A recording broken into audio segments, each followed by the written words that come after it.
F-22 랩터가 단 한 대의 전투기에게 완패했다. 그것도 30초 만에. 미 공군 참모총장의 이 한마디에 펜타곤 지하 벙커가 아비규환이 됐습니다. 지구상 최강 스텔스 전투기 F-22 세대가 동시 격추 판정. 락히드 마틴이 30년간 천문학적 예산을 쏟아부어 만든 자존심이 산산조각난 순간이었죠. 김치 담그는 손맛으로 전투기를 만들 줄 아나 봐. 10년 전 미 태평양 사령부 전략기획관 제임스 윈터스는 한국을 비웃었습니다. 핵심 기술 4가지를 거부하며 너희 수준으로는 불가능하다고 단언했죠. 그런데 10년 만에 한국은 해냈습니다. 미국이 거부한 AESA 레이더를 뛰어넘어 세계 최초 양자 레이더 실전 배치. 더 충격적인 건 미국 F-22가 끝까지 한국 전투기를 레이더로 포착조차 못했다는 겁니다. 도대체 사천의 경락고 안에서 무슨 일이 벌어진 걸까요? 지금부터 그 전율의 전말을 공개합니다. 구독과 좋아요, 댓글 부탁드립니다. 저는 지금 떨리는 손으로 이 고백을 시작합니다. 48시간 전 제 인생에서 가장 충격적인 순간을 목격했거든요. 펜타곤 지하 3층. 출입조차 허가받기 어려운 그 비밀 회의실에서 말이죠. 이게 대체 무슨 소리야? 미 공군 참모총장 마크 핸더슨의 주먹이 회의 테이블을 내리쳤습니다. 오크나무로 만든 그 견고한 테이블이 흔들릴 정도였어요. 총장의 얼굴은 사색이 됐고 목에 핏줄이 퉁퉁 붉어져 나왔죠. 우리 F-22 랩터가 지구상 최강의 전투기가 동해상공에서 격추 판정을 받았다고? 그것도 3대나. 회의실 안은 순식간에 얼어붙었습니다. 스크린에는 훈련 결과 보고서가 떠 있었어요. 빨간색으로 표시된 Simulated Kill 문자가 3번이나 찍혀 있었죠. 저는 그 순간을 지금도 생생히 기억합니다. 제 옆에 앉았던 해군 제독의 손에서 커피잔이 미끄러져 떨어지는 소리까지도요. 더 심각한 게 있습니다, 총장님. 브리핑을 맡은 정보국 대령 톰 레이놀즈가 식은땀을 훔치며 말을 이었습니다. 그의 목소리는 평소와 달리 가늘게 떨리고 있었어요. 3대의 랩터를 격추시킨 건 단 한 대의 전투기였습니다. 뭐라고? 총장의 눈이 치켜 떠졌습니다. 회의실 안 40명의 장성들과 참모들 모두가 숨을 죽였죠. 저 역시 마찬가지였습니다. 한 대? 우리의 F-22 랩터를 3대나 무력화시킨 게 고작 한 대라고? 중국의 젠 우림입니까? 아니면 러시아가 수호의 신형을 몰래 배치한 겁니까? 총장이 다그쳤습니다. 하지만 레이놀즈 대령은 고개를 저었어요. 그리고는 떨리는 손으로 리모컨 버튼을 눌렀죠. 스크린에 새로운 이미지가 떠올랐습니다. 흐릿하게 촬영된 전투기 꼬리 날개 부분이었어요. 빛의 식별 결과 그 전투기는 대령이 침을 꿀꺽 삼켰습니다. 제 심장도 그 순간 쿵쾅거리기 시작했어요. 꼬리 날개에 선명하게 박혀있던 마크는 해극기였습니다. 순간 회의실이 폭발했습니다. 말도 안 돼. 한국이라고? 그게 말이 되나? 분석이 잘못된 거 아닌가? 고함과 외침이 사방에서 터져나왔죠. 저 역시 자리에서 벌떡 일어섰습니다. 한국? 그 한국 말입니까? 10년 전 우리한테 기술 좀 나눠달라고 애원하던 그 나라가 우리가 너희 수준으로는 100년 걸려도 못 만든다며 비웃었던 바로 그 한국이? 확인했습니다. 3차례 재분석했고 CIA 위성 데이터와도 대조했습니다. 레이놀즈 대령의 목소리가 회의실을 가득 채웠습니다. KF-21 보람에 한국이 독자 개발했다는 그 전투기가 맞습니다. 그리고 그가 다시 한번 침을 삼켰어요. 우리 F-22 조종사들은 끝까지 그 기체를 레이더로 포착하지 못했습니다. 격추당하는 순간까지도요. 저는 그 자리에 선 채로 굳어버렸습니다. 뒤를 의심했죠. 레이더에 안 잡혔다고? 그럼 그건 완벽한 스텔스 기술이 적용됐다는 얘긴데 한국이? 정말로? 총장이 천천히 자리에 주저앉았습니다. 그의 얼굴에서 핏기가 싹 가셨어요. 보고서 전문을 내 집무실로 가져와. 지금 당장. 그렇게 명령하는 총장의 목소리는 더 이상 분노가 아니었습니다. 그간 두려움이었어요. 미국 공군 최고위층이 느끼는 생생한 공포였죠. 저는 그날 밤 한숨도 자지 못했습니다. 머릿속이 복잡했거든요. 아니 솔직히 말하면 믿고 싶지 않았습니다. 내가 40년 동안 쌓아온 모든 확신이, 그 견고한 믿음이 단 한 장의 보고서로 무너질 수 있다는 게 너무나 두려웠어요. 하지만 그때는 몰랐습니다. 이건 시작에 불과하다는 걸요. 앞으로 제가 목격하게 될 진실은 이보다 훨씬 더 충격적이라는 것을요. 바로 그 순간이었습니다. 안녕하십니까. 정식으로 제 소개를 드려야 할 것 같습니다. 저는 제임스 윈터스입니다. 계급은 대령이고요. 미 태평양 사령부 전략기획관으로 40년을 근무했습니다. 40년이야. 작지 않은 세월이죠. 그 시간 동안 저는 단 한 번도 의심해 본 적이 없었습니다. 미국 전투기가 아니면 하늘을 지킬 수 없다는 걸요. F-15, F-16, F-22, F-35. 이 이름들은 그저 전투기 모델명이 아니었어요. 그건 지배였습니다. 절대적인 제공권이었죠. Winters, 자네 생각은 어떤가? 2015년 어느 봄날이었습니다. 펜타곤 3층 회의실에서 한국의 기술 이전 요청권을 논의하고 있었죠. 당시 국방부 차관이 제게 물었어요. 한국이 AESA 레이더 기술을 달라고 하던데 줘야 할까? 저는 웃음부터 터져 나왔습니다. 참지 못하고 말이죠. 차관님, 농담이시죠? AESA 레이더요? 제 옆에 앉았던 락히드 마틴 수석 엔지니어 데이비드도 코웃음을 쳤습니다. 한국 수준에서 그걸 소화할 수 있을 것 같습니까?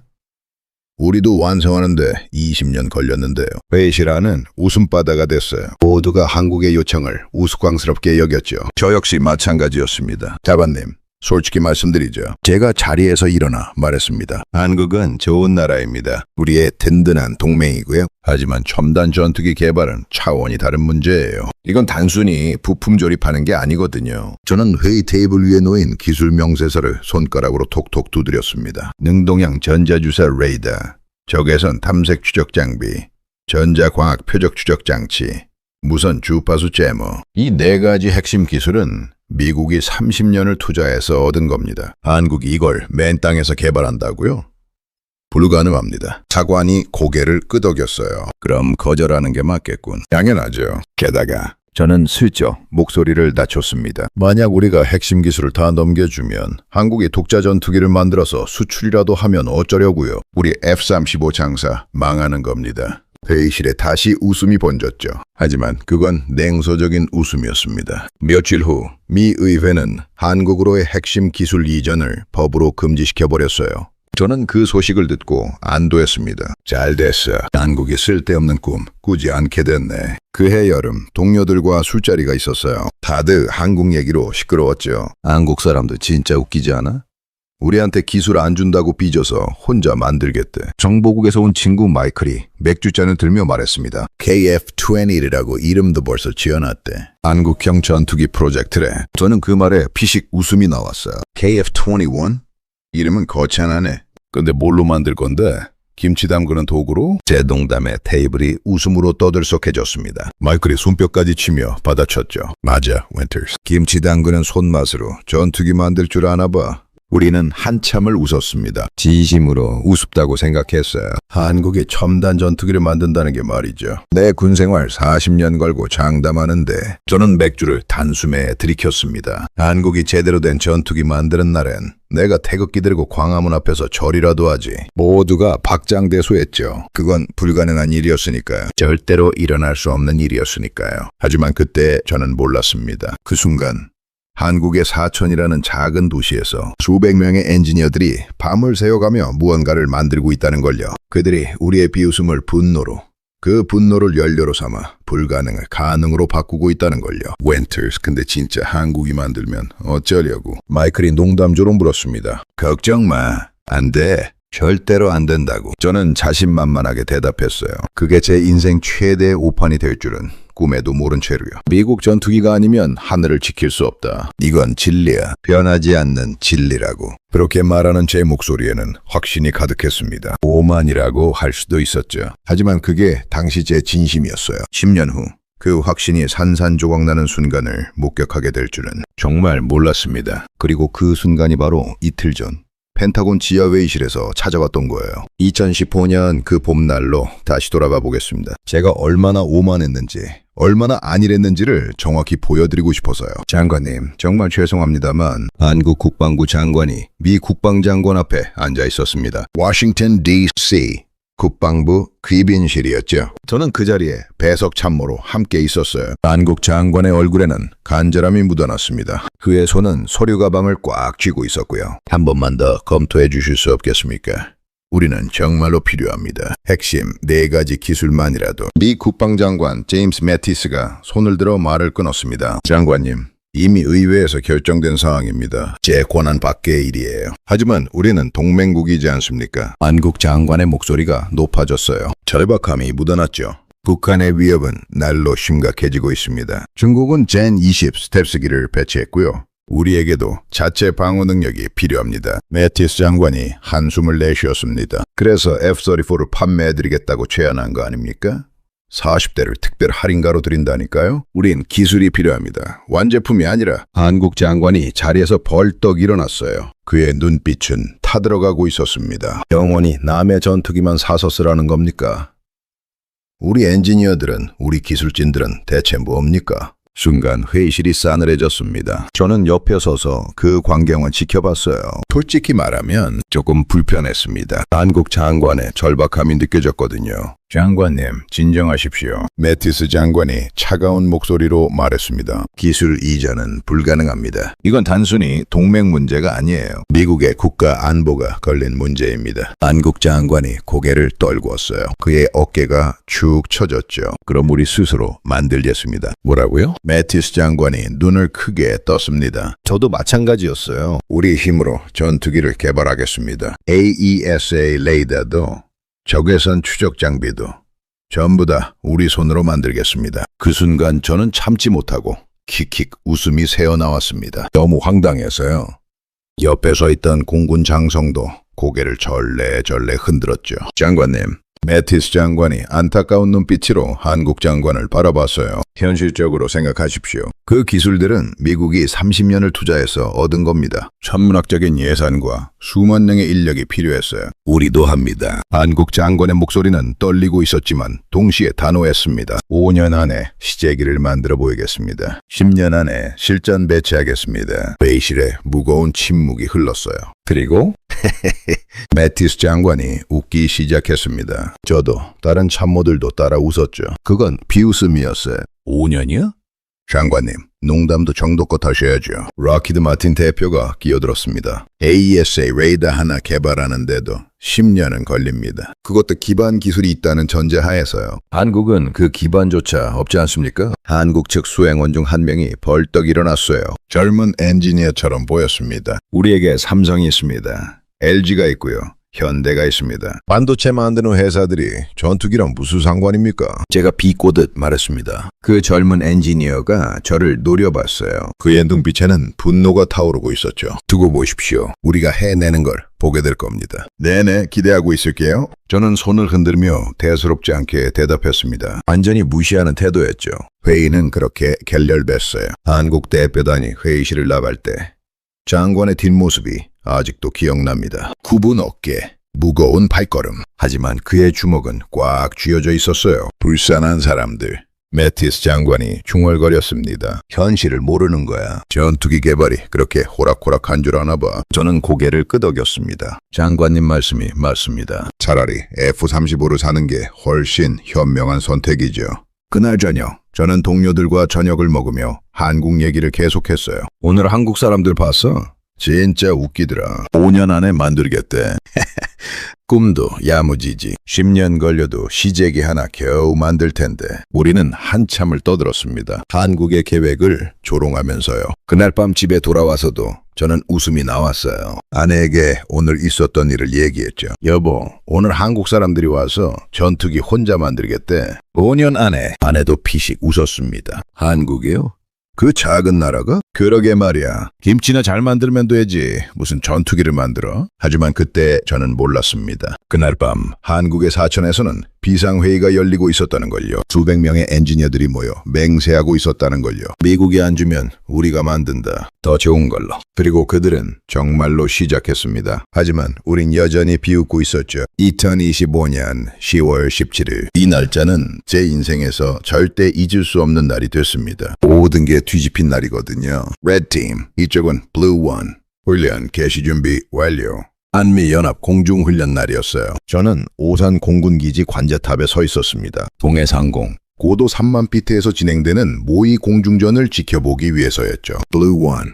이쪽은 타워. 파산적기 KF-21 보람의 한 대, 현재 남쪽 섹터에서 접근 중. 관제사의 목소리가 헤드셋을 통해 들려왔습니다. 저는 레이더 스크린을 바라봤어요. 우리 측 F-22 랩터 세대가 삼각편대를 이루며 비행하고 있었죠. 불쌍한 한국 애들. 옆에 서 있던 공군 대령 스티브 맥클로이가 팔짱을 끼며 말했습니다. 1대3이잖아. 게다가 상대는 F-22야. 30초 안에 끝나겠는데? 저도 고개를 끄덕였어요. 당연한 결과였으니까요. F-22 랩터는 세계 최강의 전투기입니다. 단 한 번도 공중전에서 진 적이 없죠. 그것도 3대나 되는데. 한국의 4.5세대 전투기 따위가 Blue One, Radar Scan 시작, Target Search, F-3B 편대장 콜사인 바이퍼의 목소리가 들려왔습니다. 베테랑 파일럿이에요. 이라크, 시리아 실전 경험이 풍부한 에이스 조종사였죠. Target, 답심? 그래? 바이퍼의 목소리에 의아함이 묻어났습니다. Raider Clan, 아무것도 안 잡히는데요? 관제탑 안이 술렁이기 시작했어요. 저도 레이더 스크린에 눈을 고정했죠. 분명 한국 전투기가 그 공역에 들어왔을 텐데 화면에는 우리 기체만 보였습니다. KF-21, 응답하라. 불리한 구역에 진입했나? 관제사가 한국 측에 교신했습니다. 이쪽 KF-21. 이미 3분 전에 진입 완료했습니다. 한국 조종사의 차분한 목소리가 들려왔어요. 저는 눈살을 찌푸렸습니다. 3분 전?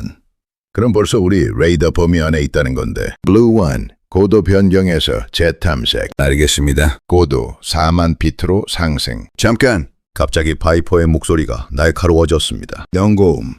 라곤 경고음이 울립니다. 뭐? 저는 스크린에서 눈을 뗄 수 없었어요. 맥클로이 대령도 앞으로 몸을 숙였죠. Blue One, 뭐라고 했나?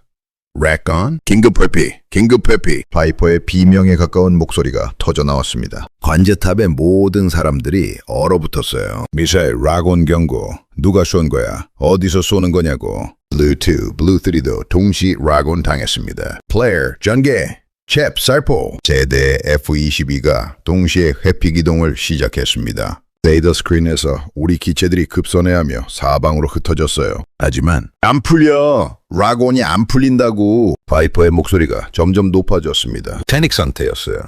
도대체 어디 있는 거야? 레이더에 아무것도 안 보이는데. 저는 손에 땀을 쥐고 스크린을 노려봤습니다. 관제탑 안은 아비 규환이었죠. 타겟 포착 불가. 반복합니다. 타겟 포착 불가. 블루2 조종사가 외쳤습니다. 적기가 보이질 않아요.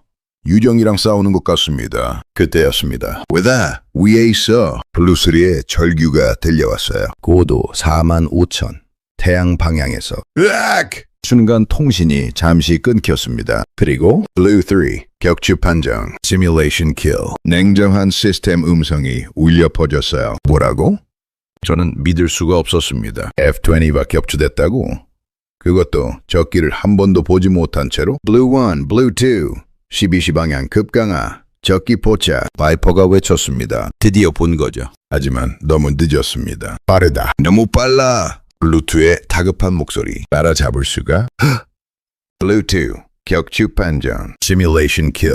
또다시 시스템 음성이 울렸어요. 관제탑이 완전히 얼어붙었습니다. 이제 남은 건 바이퍼 한 대뿐이었어요. 세계 최강의 F-22 랩터가 1대1 상황에서 정체불명의 기체에게 쫓기고 있었습니다. 블루1, 최대 기동, 벗어나! 관제사가 소리쳤지만 소용없었어요. 안 돼! 안 떨어져! 바이퍼의 목소리는 절망으로 가득했습니다. 놈이 내 꼬리를 물고 있어.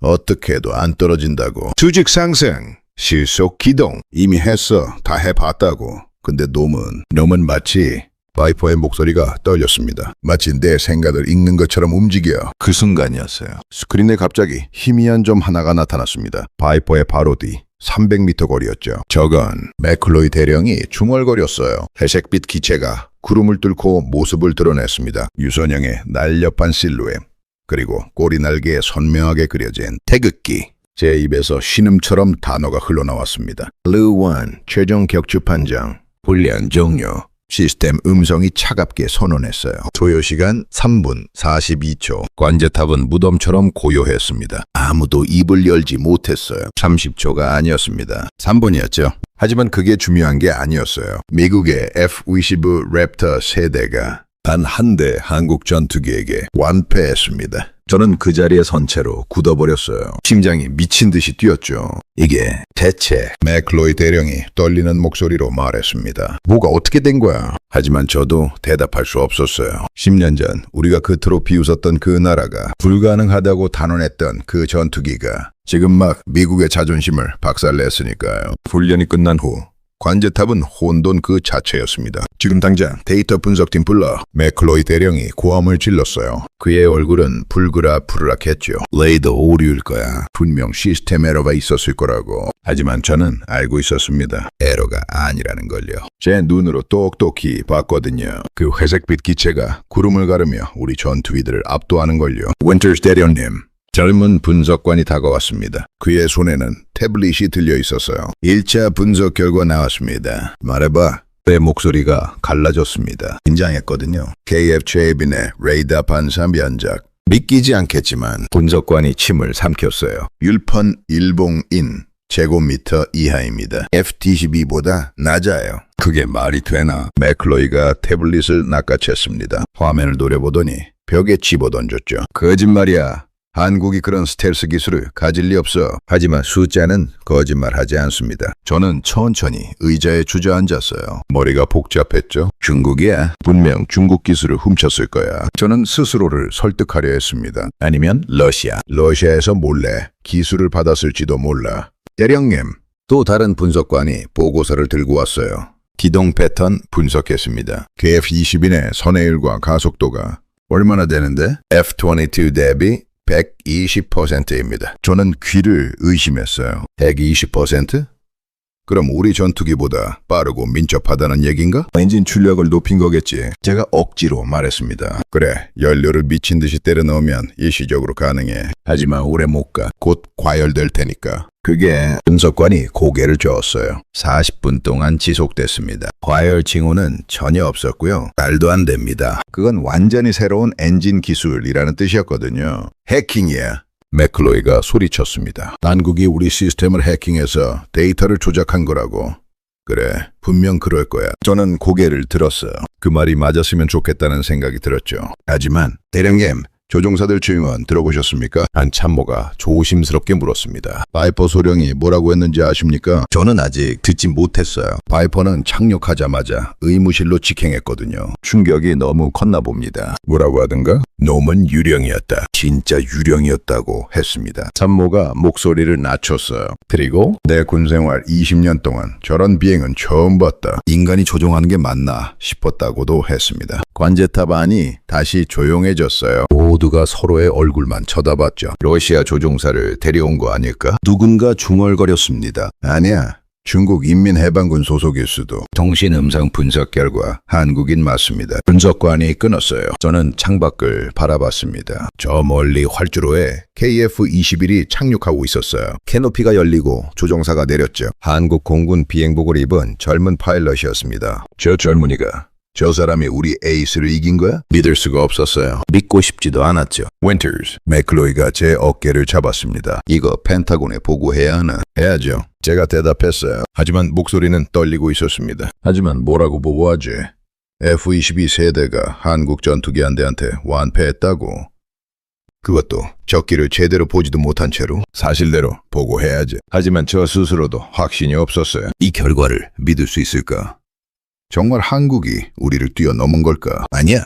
저는 고개를 저었습니다. 뭐가 다른 이유가 있을 거야. 우연이거나 실수거나 아니면 해킹이거나. 저는 그렇게 말했지만 스스로도 공허하게 들렸어요. 그날 밤 저는 숙소로 돌아가지 못했습니다. 관제탑 사무실에 남아서 계속 데이터를 들여다봤어요. 뭔가 실마리를 찾고 싶었거든요. 이게 진짜가 아니라는 증거를요. 윈터스, 아직도 여기 있었어? 맥클로이가 커피를 들고 들어왔습니다. 그의 눈도 충혈돼 있었어요. 잠이 안 와. 저는 솔직하게 말했습니다. 10년 전이 자꾸 떠올라. 우리가 한국을 얼마나 비웃었는지. 나도 마찬가지야. 맥클로이가 한숨을 쉬었어요. 김치 담그는 손맛으로 전투기 만들 줄 아나 봐.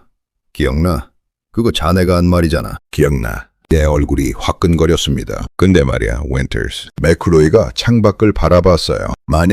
정말 만약에 말이지. 한국이 진짜로 해낸 거라면 우리가 안 해준 기술을, 아니 우리보다 더 나은 기술을 독자적으로 개발한 거라면 그럴 리 없어. 저는 단호하게 말했습니다. 하지만 제 목소리에는 확신이 없었죠. 그럴 리가 없다고. 하지만 가슴 한구석에서는 알고 있었어요. 이미 답을 알고 있었죠. 한국이 해냈다는 걸요. 우리가 불가능하다고 비웃었던 그 일을 정말로 해냈다는 걸요. 저는 떨리는 손으로 펜타곤에 보낼 보고서를 열었습니다. 커서다 깜빡이는 빈 화면만 저를 바라보고 있었어요. 무엇을 써야 할까요? 진실을요? 아니면 변명을요? 다음날 아침 저는 결심했습니다. 직접 가봐야겠어. 펜타곤 영상회의 화면 속 매티스 차관이 눈썹을 치켜 세웠어요. 직접? 한국에? 네.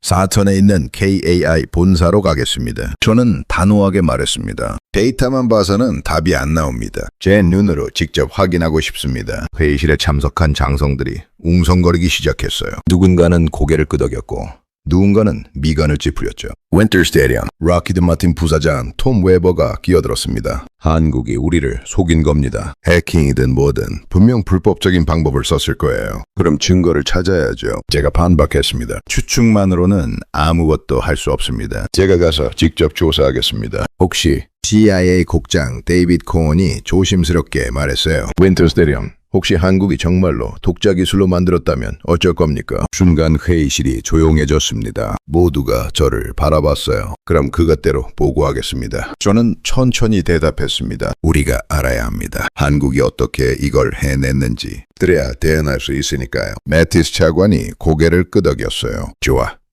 특별조사단 자격으로 파견을 승인하지. 감사합니다. 하지만 윈터스 차관의 눈빛이 날카로워졌습니다. 진실을 찾되 우리에게 유리한 진실을 찾아오게. 알겠나? 저는 대답하지 않았어요. 할 수 없었거든요. 이틀 후 저는 인천공항에 도착했습니다. 10년 만에 한국이었어요. 공항을 나서자마자 놀랬죠. 모든 게 달라져 있었거든요. 와, 초고속철도, 최첨단 터미널. 어디를 봐도 미래 도시 같았습니다. 10년 전 제가 봤던 한국과는 완전히 다른 모습이었어요. 윈터 스테디엄님이십니까? 한국 국방부에서 나온 연락관이 다가왔습니다. 30대 초반으로 보이는 여성 장교였어요. 네. 김소령입니까? 맞습니다. 사천까지 모시겠습니다. 차를 타고 고속도로를 달렸습니다. 창밖 풍경이 계속 지나갔어요. 빌딩 숲, 공장단지, 그리고 저게 뭡니까? 제가 손가락으로 가리켰습니다. 거대한 풍력 발전기들이 산등성이마다 세워져 있었어요. 재생에너지 단지입니다. 지금 한국은 에너지 자립을 목표로 김소령이 설명하기 시작했지만 저는 제대로 듣지 못했어요. 머릿속이 복잡했거든요. 이 나라가 정말 그렇게 발전한 거야? 3시간 후 우리는 사천에 도착했습니다. KAI 본사 정문 앞에 섰을 때 저는 숨이 막혔어요. 거대한 경락고가 줄지어 서 있었습니다. Korea Aerospace Industries라는 컴퍼니 햇빛에 반짝였죠. 들어가시죠. 김소령이 앞장섰습니다. 로비로 들어가자 KF-21 모형이 저를 맞이했어요. 실물의 3분의 1 크기였지만 그 날렵한 자태가 압도적이었죠. 윈터스 대령님 환영합니다. 중년의 남성이 다가왔습니다. 정장을 입은 그의 명찰에는 카이 부사장 박현수라고 적혀 있었어요. 초대해 주셔서 감사합니다. 저는 악수를 청했습니다. 박 부사장의 손은 단단했어요. 조사하러 오신 거 알고 있습니다. 그가 빙그레 웃었어요. 숨길 건 없습니다. 다 보여드리죠. 그래도 되겠습니까? 저는 솔직히 놀랐어요. 이렇게 쉽게 허락할 줄은 몰랐거든요. 당연하죠. 우리 기술은 당당합니다. 박 부사장의 눈빛에는 자부심이 가득했어요. 훔친 것도 빌린 것도 아닙니다. 오롯이 우리 손으로 만든 겁니다. 저는 그 말에 뭐라 대꾸할 수 없었어요. 그의 확신이 너무 강렬했거든요. 경납고로 모시겠습니다. 우리는 복도를 걸었습니다. 벽면에는 개발 과정을 담은 사진들이 걸려 있었어요. 엔지니어들이 밤을 새우는 모습, 시험 비행 장면, 그리고 이건? 저는 발걸음을 멈췄습니다. 한 사진 앞에서였어요. 2015년 미국 의회가 기술 이전을 거부했던 날의 신문 기사였습니다. 헤드라인이 크게 박혀 있었죠. 미국, 한국의 핵심 기술 이전 거부. 그날을 잊지 않으려고 붙여놨습니다. 박 부사장이 조용히 말했어요. 그날 우리 엔지니어들이 맹세했거든요. 반드시 우리 힘으로 만들겠다고. 저는 가슴이 먹먹해졌습니다. 10년 전 제가 비웃었던 바로 그 순간이었거든요. 분노가 동력이 됐습니다. 그가 덧붙였어요. 미국이 안 준다면 우리가 더 나은 걸 만들자. 그게 우리의 목표였습니다. 경납고 문이 열렸습니다. 그리고 저는 그것을 봤어요. 실물 KF-21 보람에 은회색 기체가 조명을 받아 빛나고 있었습니다. 알렵한 기수, 매끄러운 동체, 그리고 양쪽 날개에 장착된 무장들. 아름답죠? 박 부사장이 물었습니다. 저는 대답할 수 없었어요. 입이 떨어지지 않았거든요.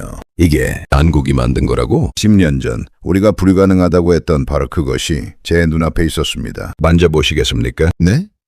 기체요? 만져보세요. 진짜인지 확인하시라고. 저는 천천히 다가갔습니다. 떨리는 손을 뻗어 기체 표면을 만졌어요. 차갑고 단단한 금속의 감촉. 이건 진짜였습니다. 꿈이 아니었어요. 어떻게? 제 입에서 신음처럼 말이 흘러나왔습니다. 어떻게 이걸 만든 겁니까? 박 부사장이 미소 지었어요. 설명해드리죠. 천천히 하나하나 다요. 그 순간 저는 알았습니다. 제가 찾아야 할 진실은 한국이 속임수를 썼다가 아니라 한국이 정말로 해냈다는 것임을요. 그날 밤 저는 사천시내 호텔방에서 잠을 이루지 못했습니다. 창밖으로 K공장의 불빛이 보였어요. 밤 11시가 넘었는데도 불이 환하게 켜져 있었죠. 누군가는 아직도 일하고 있다는 뜻이었습니다. 10년 전에도 저렇게 일했겠지. 저는 침대에 누워 천장을 바라봤어요. 그리고 기억을 되짚기 시작했습니다. 2015년 미국 의회에서 기술 이전을 거부했던 그날 밤으로요. 윈터스. 축하 한잔 하자고. 당시 제 동료 마이클이 샴페인을 터뜨렸었죠. 펜타곤 인근 바에서였습니다. 뭘 축하한다는 거야? 한국 기술 이전 막은 거.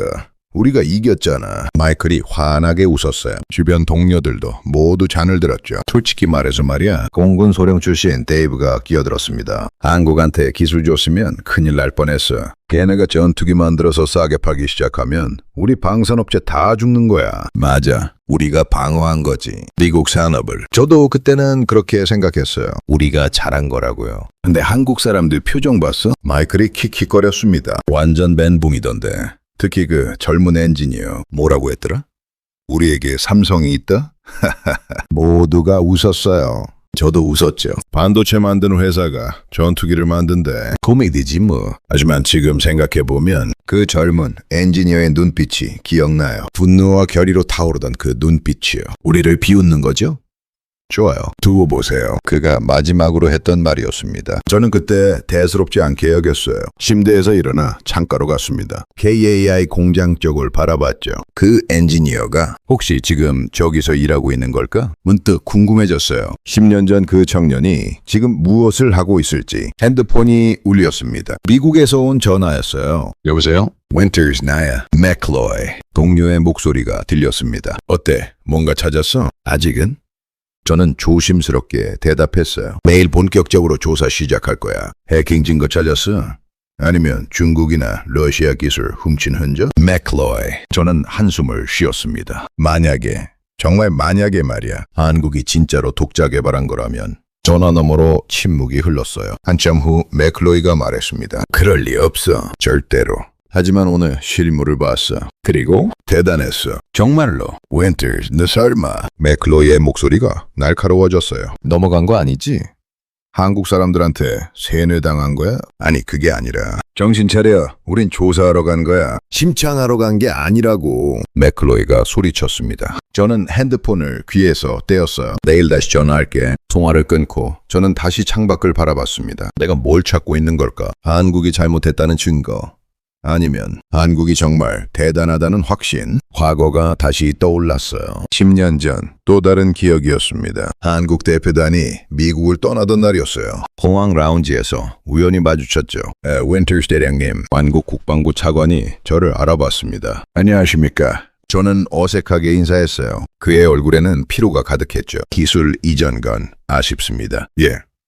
하지만 이해합니다. 미국 입장에서는 당연한 결정이었겠죠. 차관이 쓸쓸하게 웃었어요. 대령님, 한 가지만 물어봐도 될까요? 말씀하세요. 미국은 정말로 우리를 동맹이라고 생각하시나요? 순간 저는 말문이 막혔습니다. 대답할 수 없었거든요. 동맹이라면서 기술은 안 주시네요. 우리 보고 F-35나 더 사라고 하시고. 차관의 목소리에는 서운함이 묻어났어요. 마치 우리를 영원한 고객으로만 보시는 것 같습니다. 파트너가 아니라. 차관님?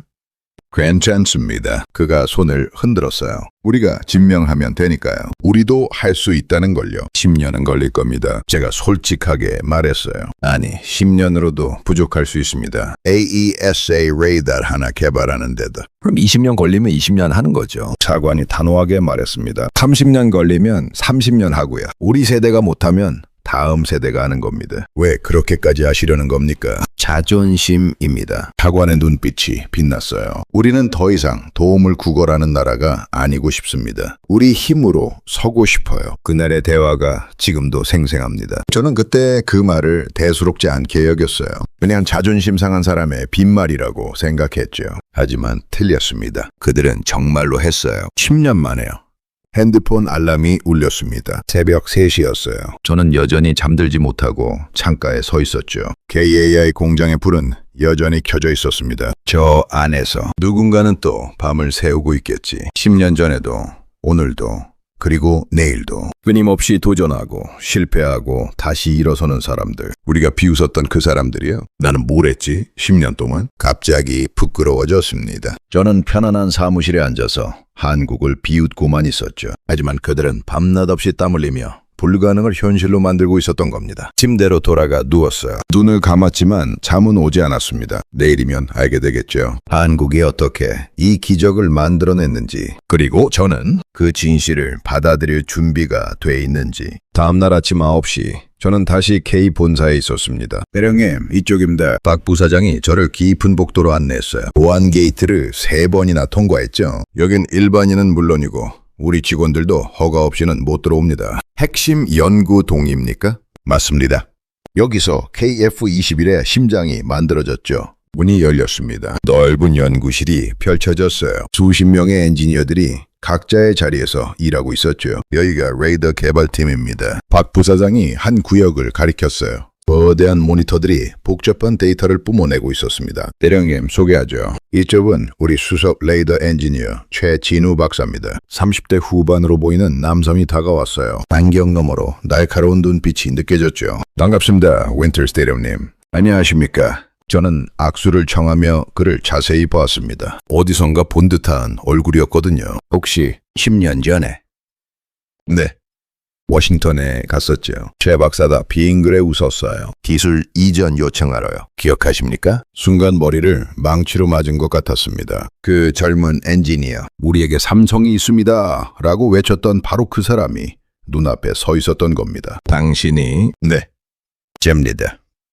최 박사의 목소리는 담담했어요. 하지만 눈빛에는 무언가가 타오르고 있었죠. 그날 대령님께서 저를 비웃으셨죠. 반도체 만드는 회사가 전투기랑 무슨 상관이냐고요. 저는 입이 떨어지지 않았습니다. 얼굴이 화끈거렸어요. 죄송. 아닙니다. 최 박사가 손을 흔들었어요. 덕분에 정신 차렸거든요. 우리가 미국을 설득할 수 없구나. 그럼 우리가 직접 만들어야겠구나 하고요. 그가 연구실 안쪽을 가리켰습니다. 여기 계신 분들 대부분이 그날 워싱턴에 있었어요. 우리 모두 똑같이 느꼈죠. 분노와 치욕을요. 연구원들이 고개를 들어 저를 바라봤어요. 그들의 눈빛은 적대적이지 않았습니다. 오히려 차분했죠. 자신감으로 가득했어요. 보여드리죠.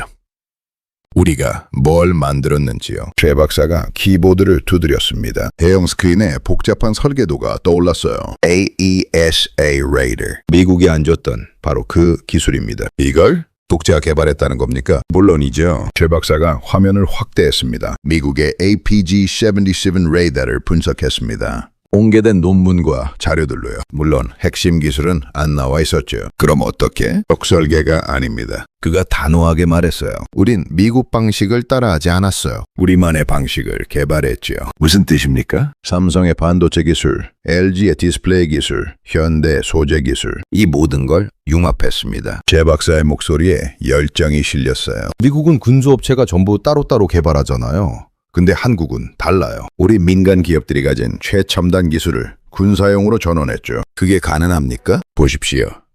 화면이 전환됐어요. 복잡한 칩 설계도가 나타났죠. 이건 삼성 파운드리에서 제작한 레이더 처리 칩입니다. 세계에서 가장 작고 빠른 칩이에요. 미국 칩보다 40% 작고 50% 빠릅니다. 저는 숨이 막혔어요. 이건 혁신이었습니다. 이건 LG에서 만든 유기발광 디스플레이 기술을 응용한 겁니다. 다른 엔지니어가 끼어들었어요. 조종석 패널이 기존보다 30% 더 밝고 선명해요. 야간 작전에서 압도적이죠. 그리고 이건 젊은 여성 엔지니어가 일어났습니다. 현대제철의 신소재입니다. 기존 티타늄 합금보다 20% 가볍고 30% 더 강해요. 전부 한국 기업들이 만든 겁니까? 당연하죠. 최 박사가 자랑스럽게 말했어요. 우리는 미국처럼 군수업체에만 의존하지 않았어요. 대한민국 전체가 하나의 팀이 된 겁니다. 저는 그 말에 소름이 돋았어요. 이건 단순히 전투기 개발이 아니었습니다. 국가 전체의 역량을 결집한 프로젝트였던 거죠. 하지만 양자 레이더는 제가 조심스럽게 물었습니다. 그건 어떻게 만든 겁니까? 미국도 아직 실험 단계인데요. 아, 그거요? 최 박사가 환하게 웃었어요. 카이스트 양자 컴퓨팅 연구소와 공동 개발했습니다. 4년 걸렸어요. 4년이요? 네. 밤낮 없이 했죠. 명절도 없었고 휴가도 없었습니다. 그가 주변 연구원들을 돌아봤어요. 여기 계신 분들 중에 지난 5년간 가족 얼굴 제대로 본 사람이 몇이나 될까요? 아무도 손을 들지 않았습니다. 모두가 고개를 숙였죠. 우리는 미쳤습니다. 정말로요? 최 박사가 저를 똑바로 바라봤어요. 미국이 너희는 못해 라고 했을 때 우리는 꼭 해내겠다고 맹세했어요. 그게 우리를 미치게 만든 겁니다. 왜? 내 목소리가 갈라졌습니다. 왜 그렇게까지 하신 겁니까? 자존심이죠. 최 박사가 단순하게 대답했어요. 우리도 할 수 있다는 걸 증명하고 싶었어요. 미국에게, 세계에게, 그리고 무엇보다 우리 자신에게요. 그가 다시 화면을 전환했습니다. KF-21이 하늘을 나는 영상이 재생됐어요. 이게 우리의 답입니다, 대령님. 10년 전 당신들이 던진 질문에 대한요. 영상 속 KF-21은 구름을 뚫고 수직 상승했습니다. 엔진 소리가 연구실을 가득 채웠죠. 저는 그 광경을 멍하니 바라봤어요. 가슴이 뜨거워졌습니다. 이 사람들은 정말로 해냈구나. 미국이 불가능하다고 했던 것을, 세계가 비웃었던 것을 오직 자존심 하나로 해낸 겁니다. 대령님, 최 박사가 저를 불렀어요. 이제 믿으십니까? 우리가 훔치거나 속인 게 아니라는 걸요. 저는 천천히 고개를 끄덕였습니다. 믿습니다. 그리고 그 순간 저는 깨달았어요. 제가 찾아야 할 건 한국의 잘못이 아니라 한국의 위대함이었다는 걸요. 대령님, 이제 진짜 비밀을 보여드리죠. 최 박사가 더 깊숙한 연구실로 저를 안내했습니다. 보안 등급이 한 단계 더 높은 곳이었어요. 여기는 문이 열리는 순간 저는 숨을 멈췄습니다. 거대한 챔버 안에 KF-21의 레이더 시스템이 통째로 설치돼 있었어요. 수백 개의 케이블과 센서들이 연결돼 있었죠. 양자 레이더 실험실입니다. 한 연구원이 설명했어요. 이름표에는 이지연 박사라고 적혀 있었습니다. 대령님, 양자 레이더가 뭔지 아십니까? 기본 개념은 압니다. 광자를 이용해서. 맞습니다. 이 박사가 끄덕였어요. 기존 레이더는 전파를 쏘고 반사파를 받죠. 하지만 스텔스 기술은 그 반사파를 흡수하거나 굴절시킵니다. 그래서 레이더에 안 잡히는 거예요. 그건 알고 있습니다. 하지만 양자 레이더는 달라요. 그녀의 눈빛이 빛났습니다. 광자는 아무리 작은 물체에 부딪혀도 양자 얽힘 상태가 깨집니다. 그 변화를 감지하는 거죠. 스텔스 코팅이 소용없어요. 이론은 알고 있습니다. 하지만 실제 구현은 불가능하다고 생각하셨죠? 최 박사가 미소 지었어요. 미국도 중국도 러시아도 다 실험실 단계에서 멈춰 있으니까요. 그런데 당신들은 실전 배치했습니다. 그가 단호하게 말했어요. 보여드릴까요? 최 박사가 스위치를 켰습니다. 순간 챔버 안이 푸른빛으로 물들었어요. 지금 가동 중입니다. 이 레이더는 반경 500km 내의 모든 물체를 감지해요. 모니터에 점들이 찍히기 시작했습니다. 수백 개의 점들이요. 저 위에 보이는 점들 전부 실시간으로 비행 중인 항공기들입니다. 믿을 수가. 제 입에서 감탄이 흘러나왔어요. 저기 저 빨간 점 보이시죠? 이 박사가 화면 한쪽을 가리켰습니다. 저건 지금 오산 상공을 비행 중인 F-35입니다. 스텔스 모드 킨 상태고요. F-35를 잡아낸다고요? 스텔스 모드인데. 네. 선명하게요. 저는 온몸에 전율이 흘렀습니다. 이건 게임 체인저였어요. 완전히 판을 뒤집는 기술이었죠. 어떻게 이게 가능합니까? 3년 전이었습니다. 최 박사가 말문을 열었어요. 우리도 실험실에서만 성공했을 뿐 실전 탑재는 꿈도 못 꾸던 때였죠. 가장 큰 문제가 뭔지 아십니까? 그겁니까? 정확합니다. 그가 고개를 끄덕였어요. 양자 레이더는 너무 컸어요. 전투기에 실을 수 없을 만큼이요. 미국이 포기한 이유도 그거였죠. 그걸 어떻게? 삼성이 해결했습니다. 이 박사가 끼어들었어요. 양자 프로세서를 나노 단위로 소형화하는 데 성공했어요. 세계 최초로요. 그리고 LG가 냉각 시스템을 만들었죠. 다른 연구원이 추가했습니다. 양자 컴퓨터는 극저온이 필요하거든요. 하지만 전투기 안에서 그걸 유지하는 게 불가능했어요. 그런데 LG가 초소형 극저온 냉각기를 개발해낸 겁니다. 저는 말문이 막혔어요. 이건 한 기업이 아니라 국가 전체가 움직인 결과였습니다. 결과적으로 제 박사가 자랑스럽게 말했어요. 우리는 세계 최초로 양자 레이더를 전투기에 실전 배치했습니다. 그것도 미국보다 10년 빠르게요. 10년. 저는 중얼거렸습니다. 그럼 10년 전 우리가 기술 이전을 거부했을 때 그게 오히려 약이 됐죠. 제 박사가 씁쓸하게 웃었어요. 만약 미국이 AESA 레이더 기술을 줬다면 우린 거기에 만족했을 겁니다. 그냥 미국 기술을 따라했겠죠. 하지만 안 주어서 우리가 더 나은 걸 만들 수밖에 없었습니다. 이 박사가 단호하게 말했어요. 필요가 발명의 어머니라고 하잖아요. 우리에게는 절박함이 있었어요. 그게 우리를 더 멀리 가게 만든 겁니다. 최 박사가 다른 모니터를 켰습니다. 복잡한 그래프들이 나타났어요. 여기 보십시오. 이건 레이저 무기 시스템입니다. 레이저 무기?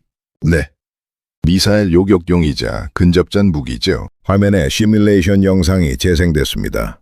KF-71이 적 미사일을 레이저로 격추시키는 장면이었어요. 초당 100kW 출력입니다. 적 미사일을 2초 안에 무력화시킬 수 있어요. 2초면 제가 계산했습니다. 회피가 불가능하다는 뜻입니까? 정확합니다. 최 박사가 확신에 찬 목소리로 말했어요. 미사일은 피할 수 있어요. 하지만 빛은 못 피하죠. 빛의 속도니까요. 저는 의자에 털썩 주저앉았습니다. 다리에 힘이 풀렸거든요. 이건 혁명입니다. 이 박사가 조용히 말했어요. 전투기 역사에서 패러다임이 바뀌는 순간이에요. 이제 미사일 시대가 끝나고 레이저 시대가 시작되는 겁니다. 그리고 그 시작을 한국이 만들었습니다. 최 박사가 자랑스럽게 선언했어요. 저는 숨을 깊게 들이마셨습니다. 가슴이 답답했어요. 놀라움과 경외심 그리고 두려움이 뒤섞여 있었죠. 대령님, 최 박사가 진지한 표정으로 저를 바라봤습니다. 이제 아시겠습니까? 왜 훈련에서 F-22가 진 건지요. 양자 레이더가 F-22를 미리 포착했고 맞습니다. 우리는 F-22가 어디 있는지 정확히 알고 있었어요. 하지만 F-22는 우리를 못 봤죠. 그리고 레이저 무기로. 네.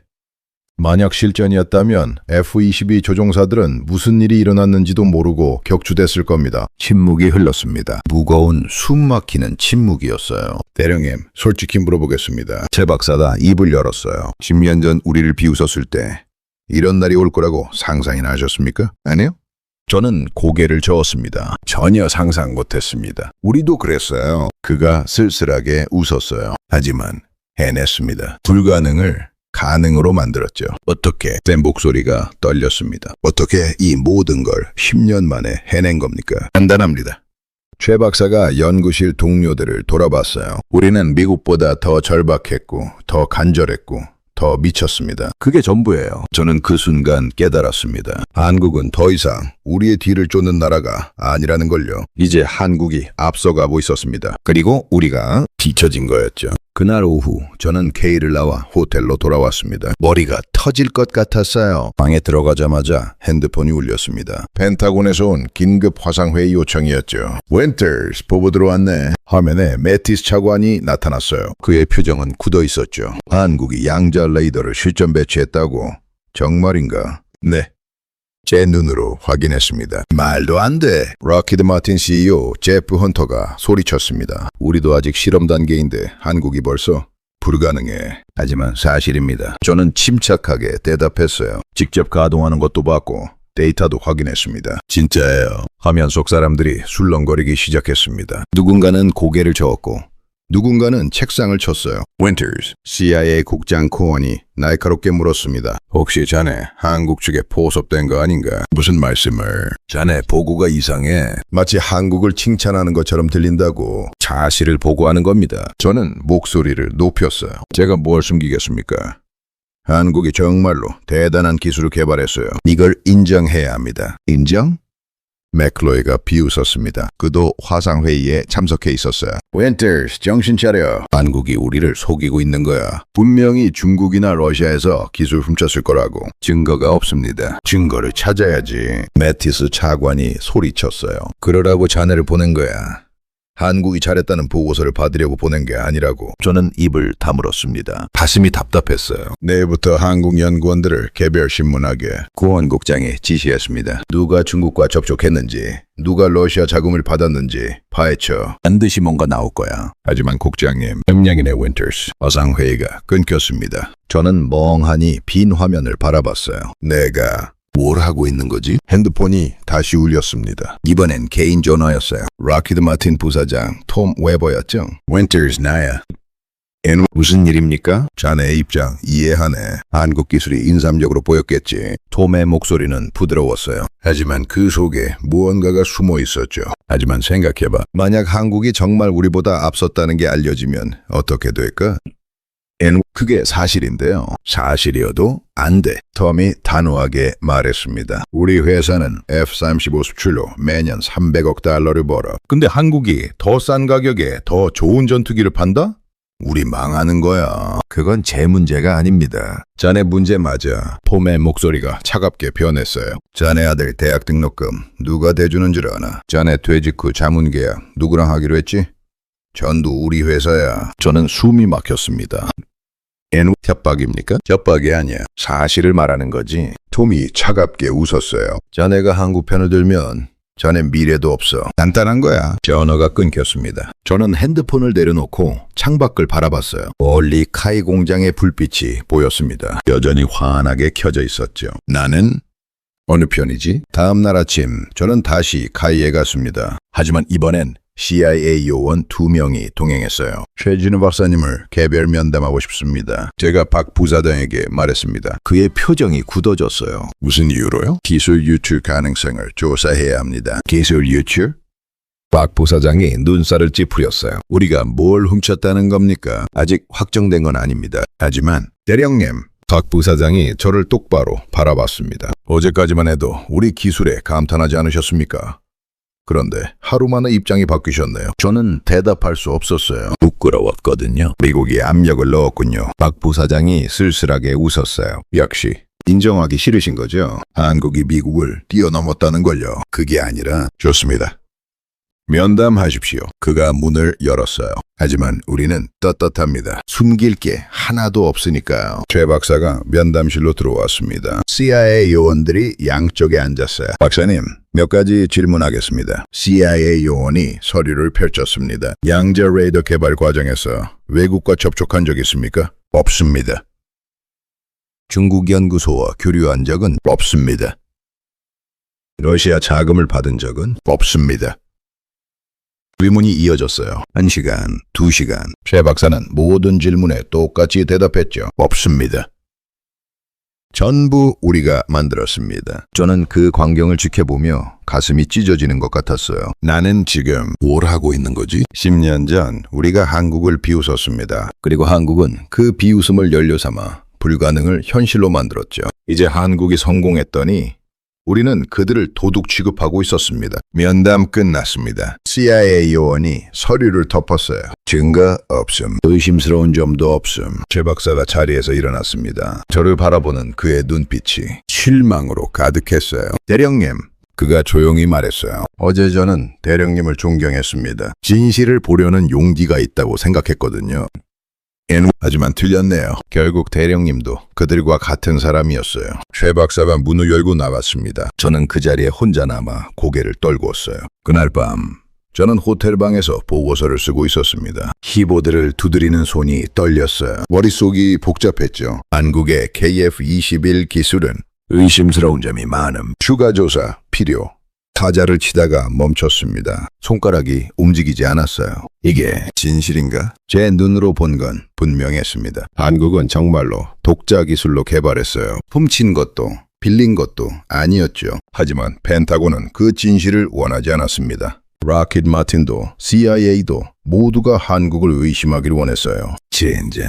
저는 키보드에서 손을 뗐습니다. 보고서를 지워버리고 싶었어요. 핸드폰이 울렸습니다. 아내에게서 온 전화였죠. 여보, 잘 지내? 네.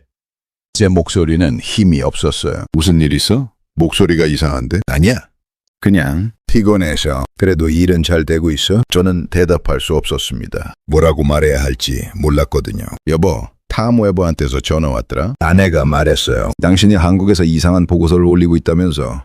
회사가 걱정하고 있대. 그래, 제대로 해. 우리 아들 대학 등록금, 우리 집 대출. 다 그 회사가 보증서 준 거 알잖아. 알아. 그럼 제발 이상한 짓 하지 마. 알았지? 전화가 끊겼습니다. 저는 핸드폰을 침대에 던졌어요. 나는 대체 누구 편이지? 창밖을 바라봤습니다. 비가 내리기 시작했어요. KAI 공장의 불빛이 빗줄기 사이로 흐릿하게 보였죠. 노트북 화면에는 여전히 반쯤 쓴 보고서가 떠 있었습니다. 한국의 기술은 의심스러움. 손가락이 키보드 위에서 떨렸어요. 지우기 버튼을 누를까? 아니면 계속 쓸까? 똑똑. 문을 두드리는 소리가 들렸습니다. 누구십니까? 김소래입니다. 문을 열자 한국 국방부 연락관이 서 있었어요. 그녀의 손에는 봉투가 들려 있었죠. 이게 뭡니까? 최 박사님이 전해달라고 하셨습니다. 최 박사가 봉투를 열었습니다. USB 하나와 편지가 들어있었어요. 편지를 펼쳤습니다. 윈터스 대령님께. 어제의 면담은 솔직히 상처였습니다. 대령님을 믿었는데 결국 실망했거든요. 하지만 이해합니다. 대령님도 조직의 일원이시니까요. 자유롭게 진실을 말할 수 없다는 거 압니다. 이 USB에는 KF-21 개발 과정 전체가 담겨 있습니다. 10년간의 기록이죠. 실패한 실험들, 밤새 일하던 연구원들, 눈물을 흘리며 다시 시작하던 순간들, 전부 다요. 이걸 펜타곤에 보내시든 아니면 그냥 버리시든 대령님 마음입니다. 하지만 한 가지만 알아주세요. 우리는 정직했습니다. 오롯이 우리 힘으로 만들었어요. 그게 자랑스럽습니다. 최진우 올렘.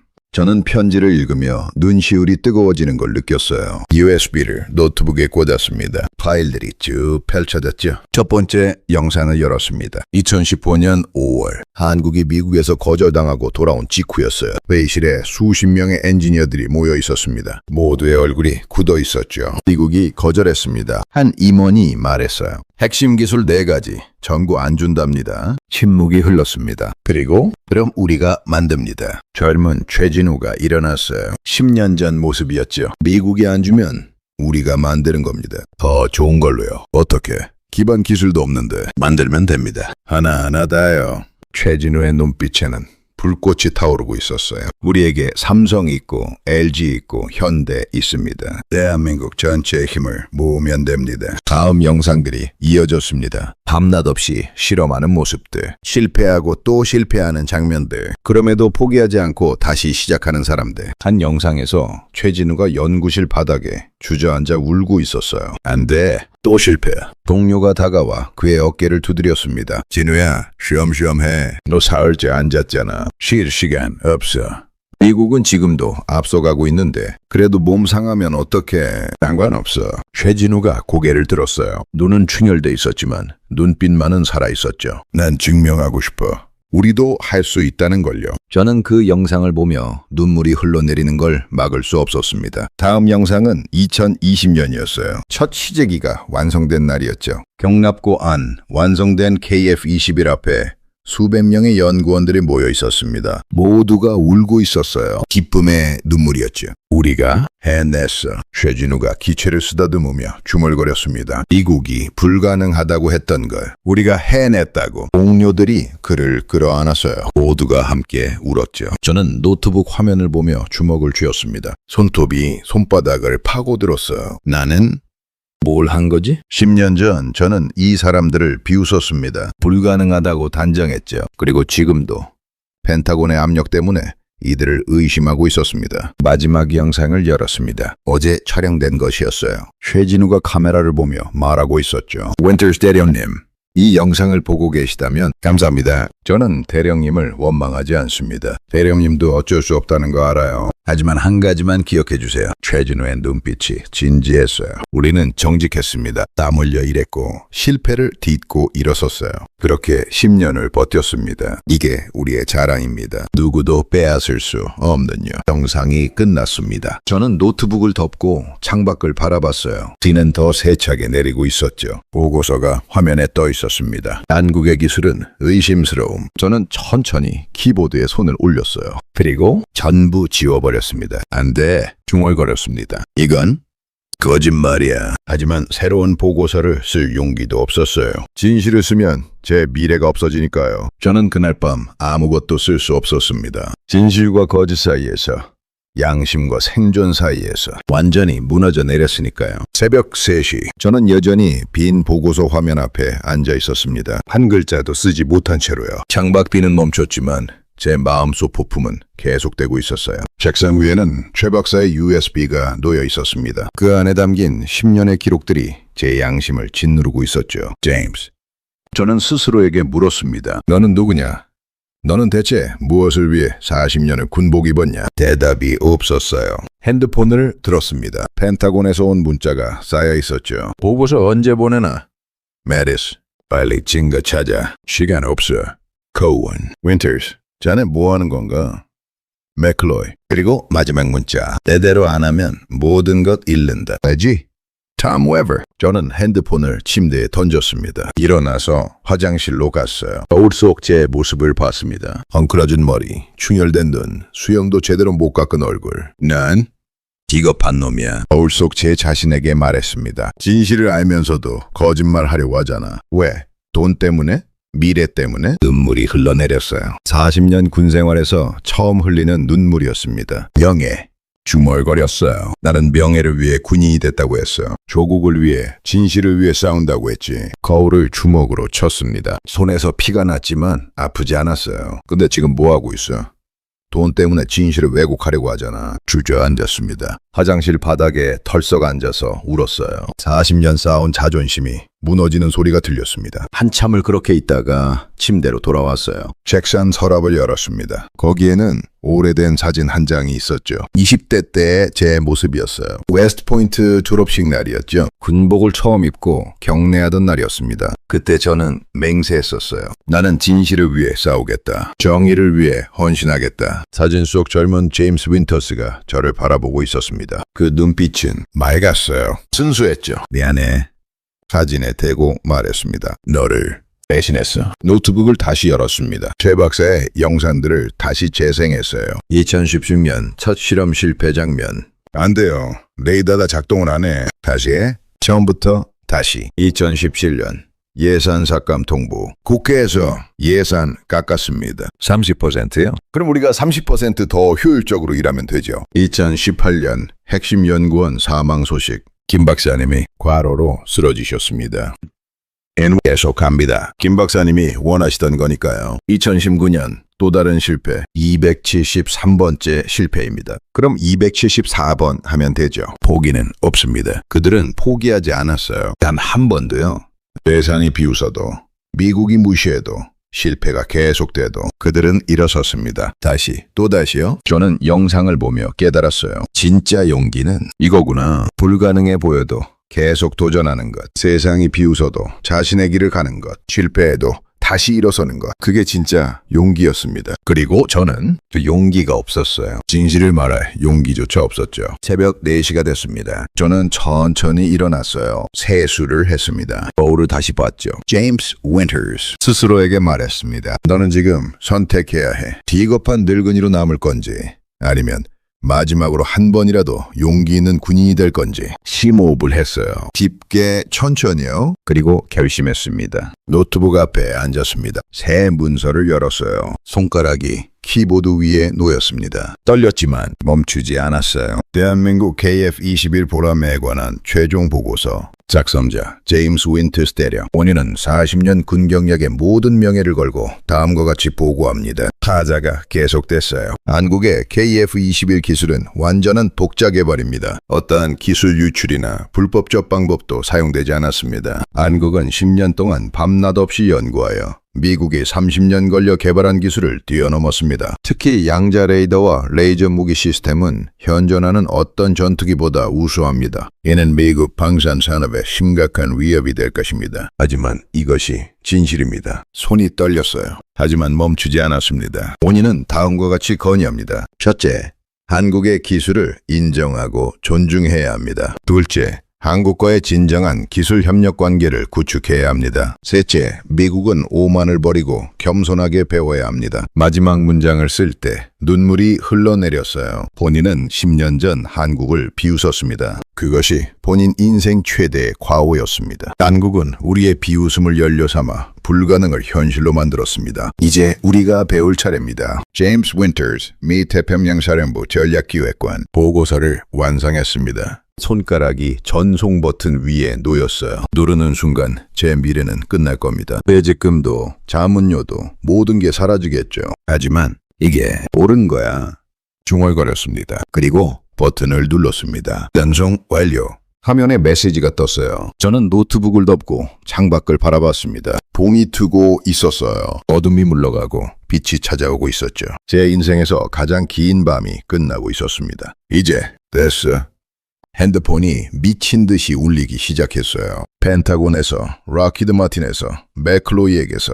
하지만 저는 받지 않았습니다. 창밖 K 공장을 바라봤어요. 최 박사님, 중얼거렸습니다. 당신들이 옳았어요. 당신들이 처음으로, 40년 만에 처음으로. 저는 평화로웠습니다. 보고서를 보낸 지 3시간 후 펜타곤은 폭발했습니다. 윈터스, 당장 전화 받아. 핸드폰에 수십 통의 부재중 전화가 쌓여 있었어요. 하지만 저는 무시했습니다. 대신 호텔 로비로 내려갔어요. 커피를 한 잔 시켰죠. 대령님? 김소령이 다가왔습니다. 그녀의 표정이 놀라워 보였어요. 방금 우리 국방부에서 연락 왔습니다. 대령님, 보고서가... 네, 보냈습니다. 저는 담담하게 대답했습니다. 진실을요. 하지만 미국 측 반발이 엄청날 텐데요. 상관없습니다. 커피를 한 모금 마셨어요. 씁쓸했지만 향은 좋았죠. 40년 만에 처음으로 제대로 된 일을 한 것 같네요. 김소령이 조심스럽게 앉았습니다. 최 박사님께서 대령님을 만나고 싶어 하십니다. 지금요? 네. 가능하시면 좋습니다. 가죠? 30분 후 저는 다시 카이 연구실에 있었습니다. 제 박사가 저를 기다리고 있었어요. 그의 표정은 복잡했죠. 보고서 읽었습니다. 왜 그러셨습니까, 대령님? 미래를 다 날린 거 아닙니까? 제 박사라 물었어요. 목소리에 걱정이 묻어났죠. 그게 옳은 일이니까요. 저는 솔직하게 대답했습니다. 10년 전 제가 잘못했어요. 당신들을 비웃었죠. 불가능하다고 단정했고요. 하지만 당신들은 해냈어요. 불가능을 현실로 만들었습니다. 저는 최 박사를 똑바로 바라봤습니다. 그런데 제가 또다시 당신들을 의심한다. 그건 아니죠. 같은 실수를 2번 할 순 없습니다. 최 박사의 눈가가 붉어졌어요. 대령님, 박사님, 제가 먼저 손을 내밀었습니다. 진심으로 사과드립니다. 10년 전 비웃어서, 그리고 이번에 의심해서요. 대령님, 손 다치셨네요. 최 박사가 제 손을 잡으며 말했어요. 어젯밤 거울을 쳤을 때 생긴 상처였죠. 괜찮습니다. 이 정도는 치료부터 받으셔야죠. 이쪽으로 오세요. 연구실, 의무실로 갔습니다. 간호사가 제 손을 소독해줬어요. 아프시죠? 아니요. 이것보다 더 아픈 게 있었거든요. 뭔데요? 양심이요. 최 박사가 옆에 앉았습니다. 대령님, 솔직히 물어봐도 될까요? 말씀하세요. 왜 그렇게까지 하셨습니까? 진실을 쓰는 게 그렇게 중요했나요? 저는 잠시 생각했어요. 그리고 대답했죠. 박사님, 저는 40년 동안 군복을 입었습니다. 그 세월 동안 스스로에게 물었어요. 나는 뭘 위해 싸우는가? 처음엔 조국이라고 생각했죠. 그 다음엔 평화라고 생각했고요. 하지만 진짜 답은 저는 가슴에 손을 얹었습니다. 진실이었어요. 진실을 위해 싸우는 게 군인이더라고요. 하지만 그 대가가 비쌉니다. 알아요. 저는 쓸쓸하게 웃었어요. 하지만 거짓말하고 사는 것보다는 싸죠. 적어도 거울 앞에서 떳떳하니까요. 최 박사가 고개를 숙였습니다. 그의 어깨가 떨렸어요. 감사합니다, 대령님. 제가 감사드려야죠. 당신들이 제게 용기를 줬으니까요. 그때 박 부사장이 급하게 들어왔습니다. 대령님, 큰일 났습니다. 무슨 일입니까? 미국 국방부에서 대령님 소환 명령이 떨어졌습니다. 당장 귀국하라고요. 예상했던 일입니다. 저는 침착하게 대답했어요. 군법 회의에 회부될 겁니다. 직무유기, 기밀 누설, 뭐 그런 걸로요. 그럼 감옥 갈 수도 있죠. 담담하게 말했습니다. 최 박사와 박 부사장이 놀란 표정으로 저를 바라봤어요. 하지만 괜찮습니다. 어떻게 괜찮습니까? 최 박사가 소리쳤어요. 대령님이 무슨 잘못을 했다고? 진실을 말했을 뿐인데. 미국 입장에선 배신이죠. 저는 어깨를 으쓱했습니다. 자기 나라보다 한국 편을 들었으니까요. 손을 든 게 아니지 않습니까? 그냥 사실을 말한 건데. 하지만 그 사실이 미국에게 불리하니까요. 저는 일어났습니다. 박사님, 부사장님. 짧은 시간이었지만 감사했습니다. 어디 가시려고요? 공항으로요. 소환 명령을 따라야죠. 잠깐만요. 최 박사가 제 팔을 잡았어요. 우리가 뭔가 할 수 있지 않을까요? 괜찮습니다. 저는 그의 손을 가만히 잡았어요. 이미 각오했던 일이에요. 후회 없습니다. 하지만 박사님, 저는 최 박사를 똑바로 바라봤습니다. 당신들이 10년 동안 한 일을 생각해 보세요. 세상의 비웃음을 이겨내고 무수한 실패를 딛고 일어섰죠.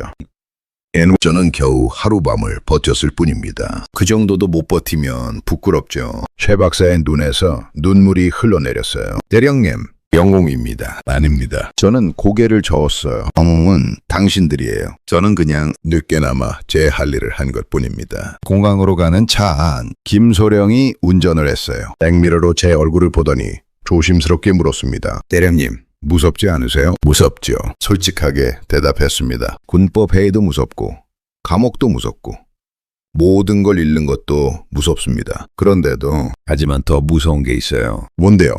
거짓말하며 사는 거예요. 저는 창밖을 바라봤습니다. 사천 시내가 지나가고 있었어요. 진실을 알면서도 침묵하는 거, 옳은 걸 보면서도 외면하는 거, 그게 더 무섭습니다. 공항에 도착했습니다. 체크인을 하는데 핸드폰이 울렸어요. 낯선 번호였죠. 여보세요? 윈터스 대령님?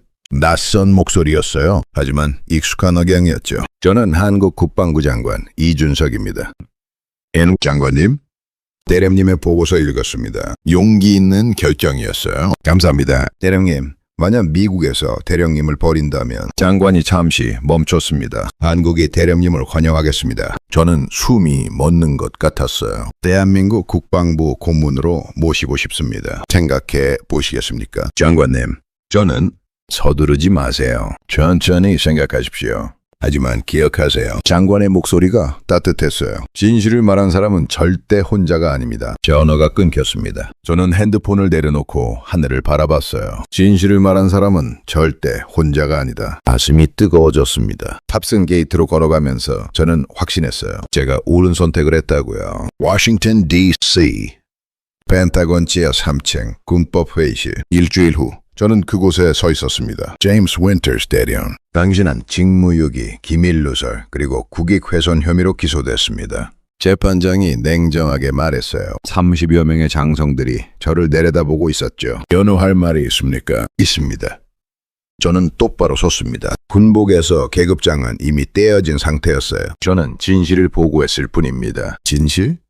검찰 측 법무관이 비웃었어요. 당신이 쓴 보고서 때문에 록히드 마틴 주가가 10% 폭락했습니다. 사우디와 폴란드는 F-45 계약을 취소하고 한국 전투기를 주문했고요. 그건 제 잘못이 아닙니다. 뭐라고요? 시장이 선택한 겁니다. 더 좋은 제품을요. 웅성거림이 퍼졌어요. 재판장이 망치를 두드렸죠. 조용히! 검찰 법무관이 서리를 펼쳤습니다. 윈터스 대령.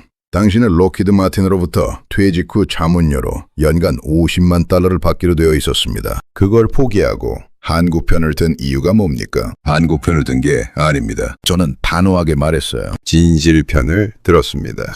궤변입니다. 법무관이 소리쳤어요. 당신은 미국 군인입니다. 미국의 이익을 위해 일해야죠. 저는 진실을 위해 일합니다. 제 목소리는 떨리지 않았어요. 그게 군인의 의무니까요. 순간 뒤쪽에서 박수 소리가 들렸습니다. 모두가 뒤를 돌아봤어요. 누구요? 재판장이 물었습니다. 제 이름은 존 맥케인 2세입니다. 전 공군 대장이고요. 백발의 노인이 일어섰어요. 가슴에는 무수한 훈장이 달려 있었죠. 윈터스 대령을 변호하러 왔습니다. 맥케인 장군님. 저는 놀라서 그를 바라봤어요. 건설적인 인물이었거든요. 베트남전 영웅이었죠. 재판장님, 발언권을 주십시오. 허락합니다. 맥케인 장군이 앞으로 나왔습니다. 여러분, 저는 60년을 군복 입었습니다. 전쟁도 겪었고 포로 생활도 했죠. 그가 천천히 말했어요. 그 세월 동안 깨달은 게 있습니다. 진정한 군인은 조국을 위해 거짓말하는 게 아니라 조국을 위해 진실을 말하는 사람이라는 거요. 하지만 장군님, 윈터스 대령이 뭘 잘못했습니까? 맥케인 장군이 재판관들을 돌아봤어요. 한국이 우리보다 나은 기술을 개발했다는 사실을 보고했을 뿐입니다. 그게 죄입니까? 국익을 해쳤습니다. 검찰 법무관이 반박했어요. 아닙니다. 맥케인 장군이 고개를 저었어요. 진짜 국익을 해친 건 오만입니다. 한국을 무시하고 동맹을 업신여기고 안주하며 발전을 게을리한 우리 자신이죠. 침묵이 흘렀습니다. 윈터스 대령은 우리에게 경종을 울렸습니다. 정신 차려라. 세상이 변하고 있다고요. 맥케인 장군이 제 어깨에 손을 올렸어요. 이런 용기 있는 군인을 처벌한다?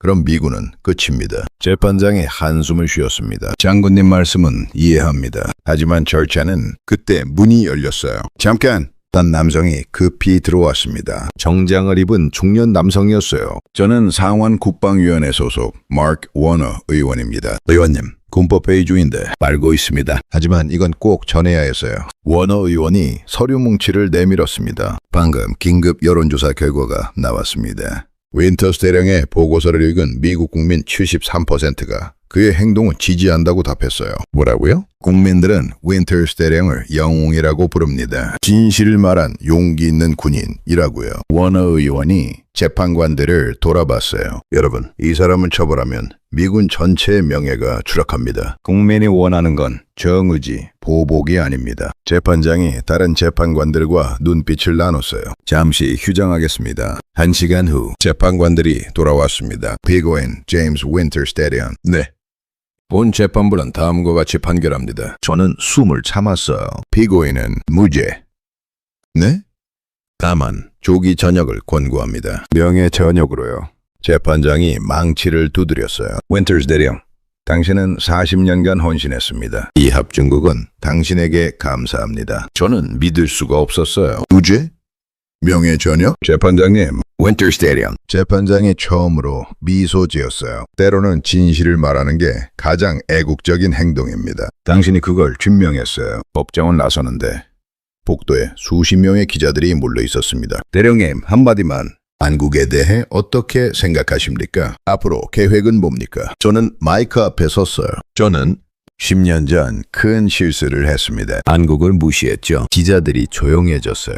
하지만 한국은 우리의 무시를 성공의 발판으로 삼았습니다. 그들은 해냈어요. 불가능을 현실로요. 그럼 미국은 졌다는 겁니까? 한 기자가 물었어요. 아닙니다. 저는 고개를 저었습니다. 이긴 사람과 진 사람이 없습니다. 우리 모두가 배워야 해요. 오만을 버리고 동맹을 존중하고 끊임없이 발전해야 한다는 걸요. 마지막 질문입니다. 후회하십니까? 전혀요.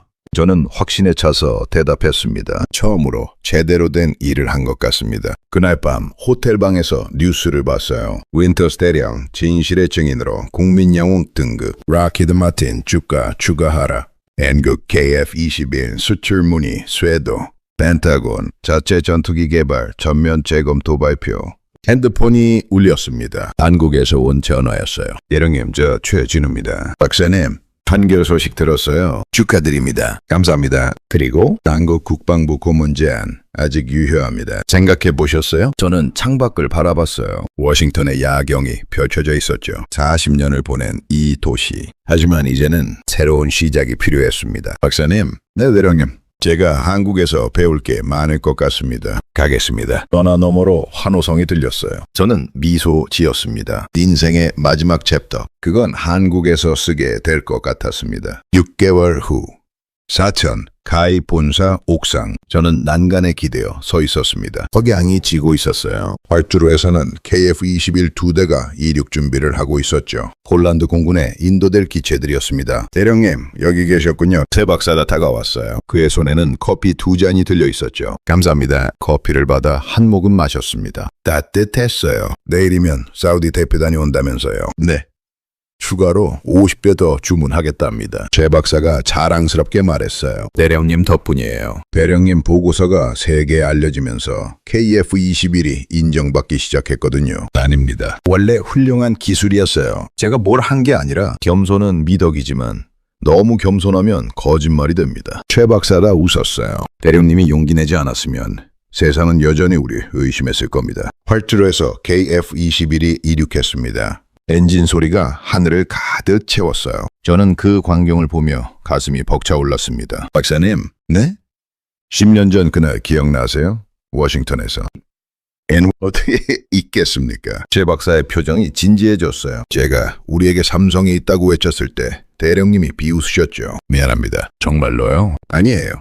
최 박사가 고개를 저었어요. 그 비웃음이 저를 분노하게 만들었고 그 분노가 저를 여기까지 오게 했으니까요. 그가 하늘을 올려다봤습니다. KF-21이 구름 속으로 사라지고 있었어요. 때로는 무시와 비웃음이 최고의 연료가 됩니다. 하지만 그건 너무 가혹한 방법이죠. 제가 말했습니다. 미국이 처음부터 한국을 존중하고 도왔다면 더 좋지 않았을까요? 글쎄요.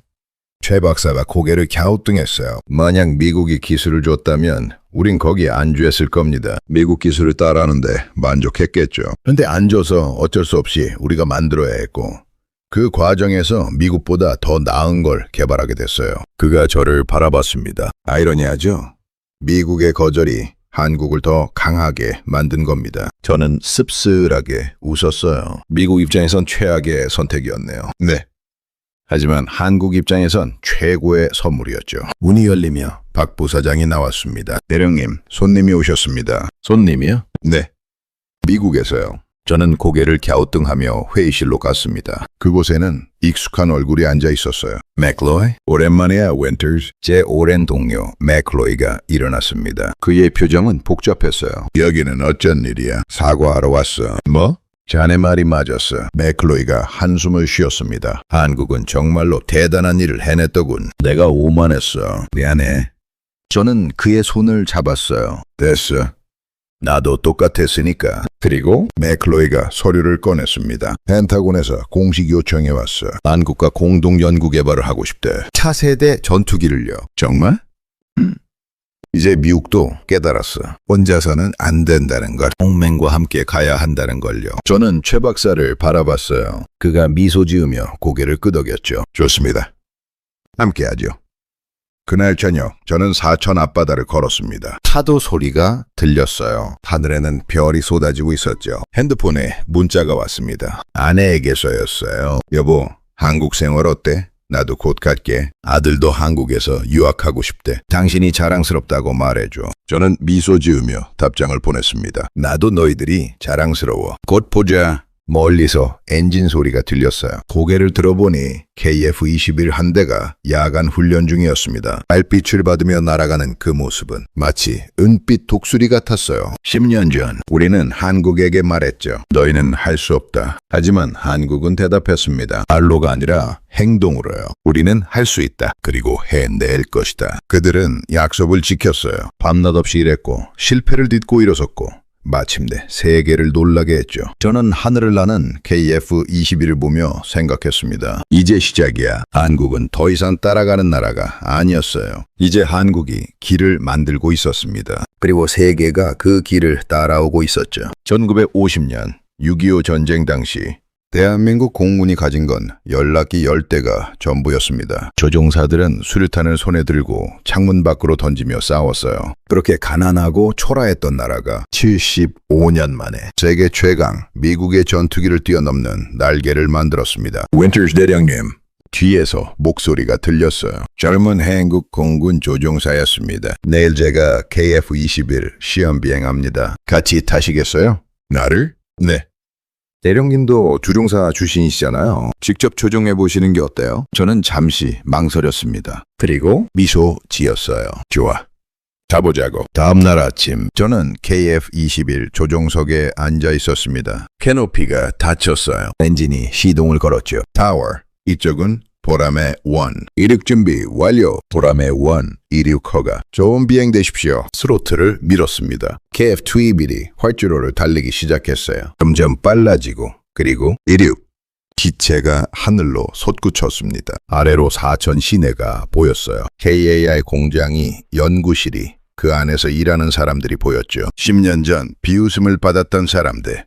하지만 포기하지 않았던 사람들. 그들이 만든 이 기체를 타고 저는 지금 하늘을 날고 있었습니다. 대령님, 기분이 어떠세요? 교신이 들렸어요. 믿을 수 없어. 솔직하게 대답했습니다. 이게 정말 한국이 만든 전투기라는 게 말이야. 대령님, 최 박사의 목소리가 들렸어요. 이제 믿으셔야죠. 우리가 해냈다는 걸요. 저는 조종관을 잡고 하늘을 가로질렀습니다. 구름을 뚫고 더 높이, 더 멀리요. 그리고 깨달았습니다. 대한민국은 더 이상 땅에 묶인 나라가 아니라는 것을요. 이제 한국은 하늘의 제왕이 되었습니다. 저 멀리 수평선 너머로 해가 떠올랐어요. 새로운 날이 시작되고 있었습니다. 한국의 시대가요. 그리고 저는 그 역사의 증인이 되어 함께 날고 있었습니다. 오늘 이 이야기가 가슴 뜨거우셨다면 꼭 좋아요 버튼 한번 눌러주세요. 대한민국을 사랑하신다면 구독과 알림 설정도 부탁드립니다. 여러분의 클릭 하나하나가 모여 전 세계 한국의 자랑스러운 이야기를 알리는 힘이 됩니다. 댓글에 대한민국 KF21 자랑스럽다 라고 남겨주세요. 여러분의 댓글 하나하나가 우리 기술진들에게 큰 힘이 되고 더 많은 분들이 이 감동을 나눌 수 있습니다. 다음 시간에는 한국의 핵잠수함이 어떻게 전 세계를 뒤흔들었는지 더 놀라운 이야기로 찾아뵙겠습니다. 지금까지 여러분의 자랑스러운 대한민국 이야기였습니다. 감사합니다.